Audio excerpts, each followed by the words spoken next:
this one I will keep for seeds. There's a lot more coming.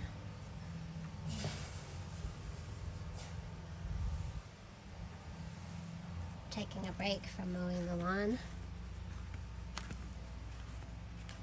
Bigfoot got us one of those weed whackers that has, it uses the power of my drill battery pack. I'm gonna have to get some soil still. I went to the store twice and still haven't picked up any, but this ginger will have to be brought in the house. As well, this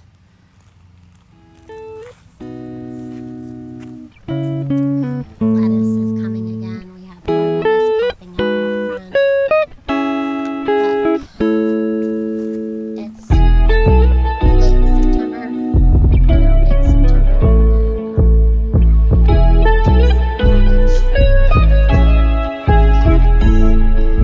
know what I'm making.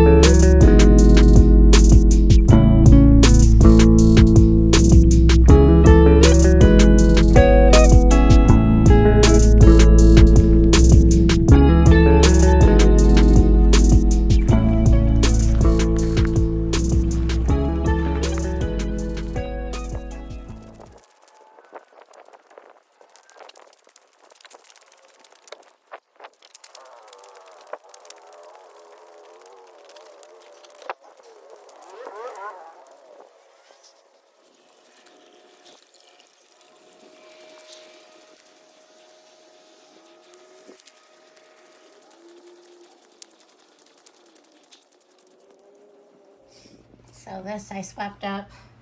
Danielle, did you take the carrots off the counter? Yes, you did. You want to know how? Because Mom's like the FBI. Those are fingernail prints on the paper towel. You stole a carrot. Mommy gave you 2 earlier. We don't take things, we ask. So when Mommy's out mowing the lawn, you don't take advantage and get up there and take the carrots. What did you do? Sit. High five though. Sit. Pound it. Pound it.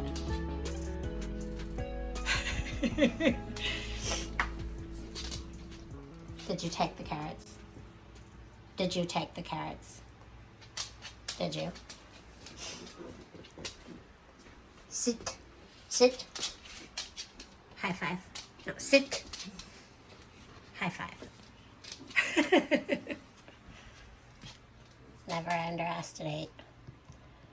Never underestimate the powers of Mom being the FBI. So, Illinois, which I like to call Illinois, but Illinois, as many of you already know by now, and we have this little group where it was shared. I believe it was TH2, but please correct me if I'm wrong. My daughter has been talking over 3 years about the purge becoming like a real thing. The homeless people, some of our homeless people are actually veterans.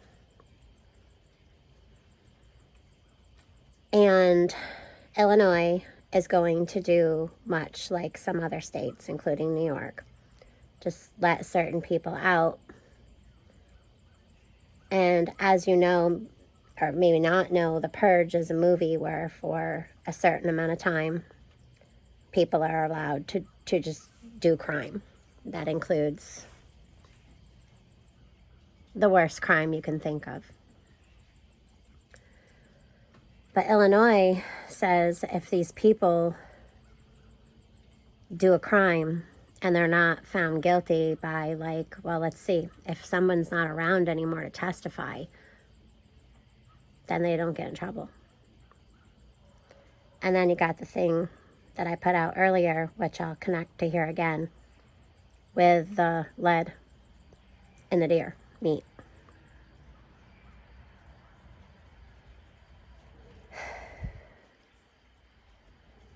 Can we say population control, starting with our homeless?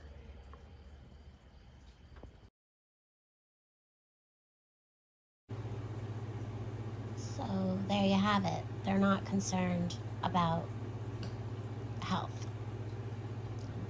New York has actually donated, what is it, 70,000 pounds of venison and contaminated with lead. And lead in any amount is not okay at all. You know, in history, populations of deer during times of famine were wiped out. So many people were hunting deer that they wiped out whole populations in big areas. So if you think you're going to be hunting during shift, you will at first, but eventually, in just a matter of short months, all the deer will be wiped out. Your rabbit, your turkey, certain animals will still be scurrying about. They better learn how to fish, and then with fishing, eventually that will be wiped out. So what are you going to do? You can raise your own animals. You can go vegetarian. But eventually, things do run out, including your wild animals. So, of course, you can freeze all the meat you want, and you can freeze dry. You can buy freeze-dried foods. But if we're not careful, the delicate world we live in, let's just face it, it will fall. And I'm not trying to be negative. It's just known in history that when people do what they do and they exceed in using the resources that God gives us, let's just face it, people get greedy. And the evil ones in this world tend to go out for power and control. So, in my opinion, that's one of the reasons to feed the needy. There's not even a stop on this whole thing with giving people certain amounts of contaminated deer with, that's contaminated with lead.